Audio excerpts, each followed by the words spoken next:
এই তো খাওয়ানোর কোনো বুথ নাই কি এখন কি করে খাইতাম এই এখন। আর যদি মনে করেন এই বেলা যদি খাওয়ান না থাকে তাই কি করে খামো? আরো জাতি ভাবে কই আমি ও টেয়া পাবো কই, আমিও কইতে খামো কোন?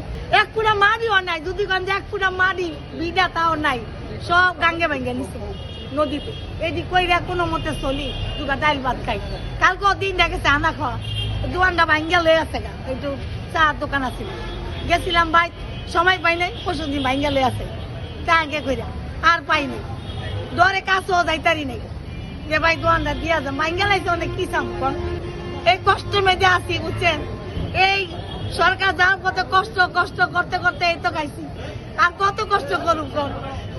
এই তো সরকার আইছে কইছি, আশা করছি আল্লাহ এই জন্য এই জন্য মা বুকে ফিরে আইছে, আল্লাহ যেন আমাদের ভালো রাখে, সরকারও চলতারে আমাকে যেন সরকারে দেহে এই আশা করি তো তারে পাশ করাইছি। কত কাঁদছি আল্লাহর কাছে দোয়া করছি আল্লাহ তারেকে পাশ হইলে আমাদের ভালো চলতারমু, ভালো খাইতারমু, ভালো পজিশনে চলতে পারবো। এমন মনে করেন অনেক এই জুলুম মানে কি করে খামু কন? আপনারা কন মানে কোনো উপায় নাই। ছোট্ট একটা চার দোকান ছিল নিয়ে আসছে ভাই, ভাইঙ্গা লই আসছে, একজন লইয়ে গেছে।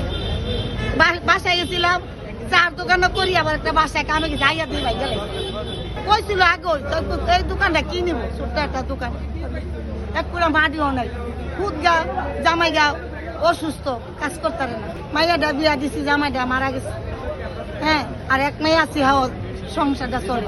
কি চাম আমরা যেন কোনো কাজ করে খাইতে পারি, সেজন্য আমাদের ভালো চোখে দেখে, আমরা এই যে তার কাছে আবেদন করি যে আল্লাহ তারে ভালো রাখুক, আমাকে গরিবের জন্য দেখে। একটা বাতা কাঠ পাই না, একটা বিধবার কাঠ পাই না, বুঝছেন, কিচ্ছু পাই না, একটা পুরো মাটি নাই, যাচাই করে দেখতে পারেন।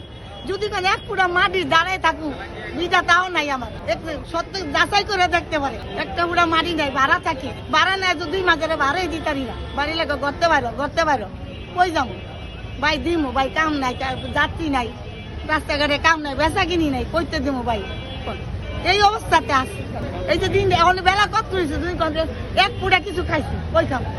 এখানে এই যে 10 টাকা দিতে চাইয়া লইছি ভাই, খিদা লাগছে, যাত্রীতে চাইয়া লইছি।